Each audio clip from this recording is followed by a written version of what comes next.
Mag-vlog tayo ulit gamit ang ating vlogging kit na ang dumi-dumi na. So, gagawa tayo ngayon ng sushi bake. Yan. So, ito, meron tayong furikake, seaweed. Tapos, subukan natin gamitin itong vegan mayo natin with hot and spicy tuna dun sa half side. And itong crab meat with spicy cheese dun naman sa kabila. Then, we'll top it off with quickmelt. And then, let's see if ano man yung itsura lasa ng ating sushi bake. So, let's get started by cooking our rice here.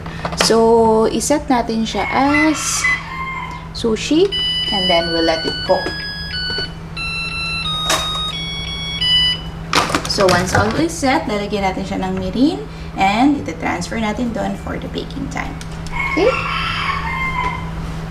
I-ready naman natin yung ating mga toppings. So, drainin na natin ng konti yung ating tuna.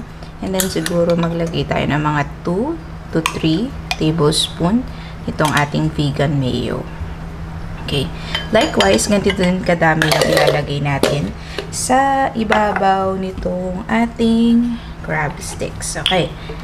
Hindi ko alam kung tama ito, pero you know, you'll never know unless you try.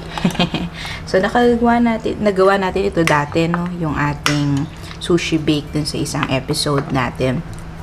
Kasama ng mga iba-iba pang mga bagay. So, ngayon, dahil nakakita tayo nitong ganitong furikake, so gusto natin ulit subukan gumawa ng sushi bake. So, hindi pa rin luto yung ating kanin. Mga ilang minuto pa ba yun? Manya natin ang lasa nito. Sarap.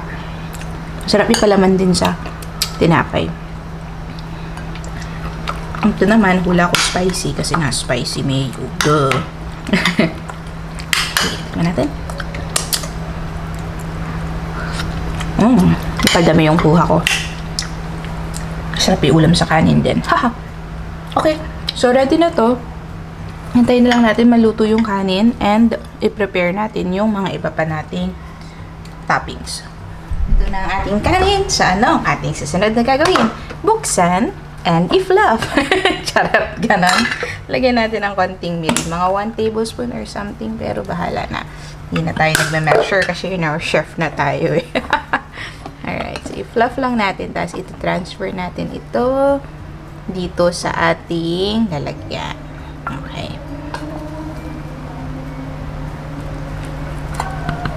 Okay. So, mukhang nalagay na natin lahat ng ating kanin, no? Ngayon, lalagyan natin siya ng furikake. Huwag natin naubusin, just the right amount. Kasi nung sinubukan namin to last time may jam, maalat yung ganitong version. So, just enough to cover this. Mag-iwan tayo ng konti para pag yung mga panahong tinatamad tayo magluto, may pang furikake pa tayo. So, siguro, isang serving pa to. See that? Okay. So, ngayon nilagyan na natin siya nito. Parang, I want more. Alright. Last na. Okay. It's really up to you kung gaano kadami. So, pang ano to, additional flavoring ng ating sushi rice.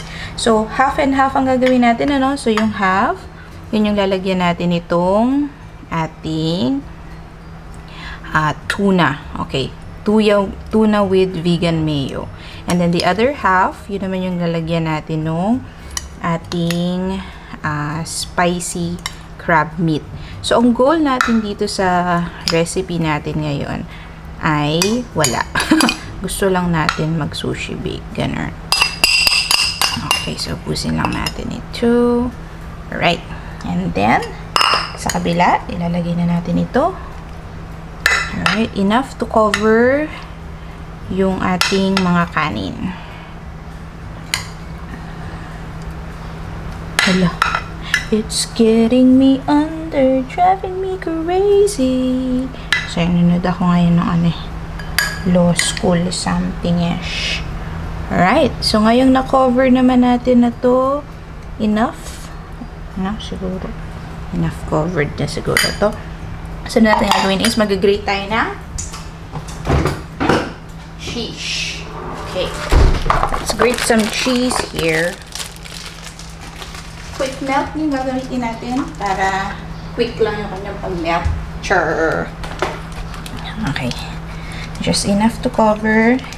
And then afterwards, ibibake lang natin siya ng 10 minutes. Hindi ko na na-preheat yung oven, pero ganun na rin yun. Ibibake natin. And then afterwards, yun na, tapos na ang ating sushi bake. So yun lang, balikan niyo ako later. Alright. Are you ready for this? Shut up! Yan, meron tayong sushi bake. We'll just let it rest kasi mukhang mainit-init. Magka-cut lang tayo ng mga seaweeds at tatawagin natin si Jambert dahil kakain na. Alright! Natin to, ano kayang lasa? Okay. So, hatiin lang natin para malaman natin na magkaibang flavor yon. So, unahin muna natin itong spicy something. Alright? So, naka-ready na yung ating seaweed. Lalagay lang natin dito. Uy, shucks, mainit-init ba? Okay, kain na natin. Teka lang, mainit pa. Takot ako.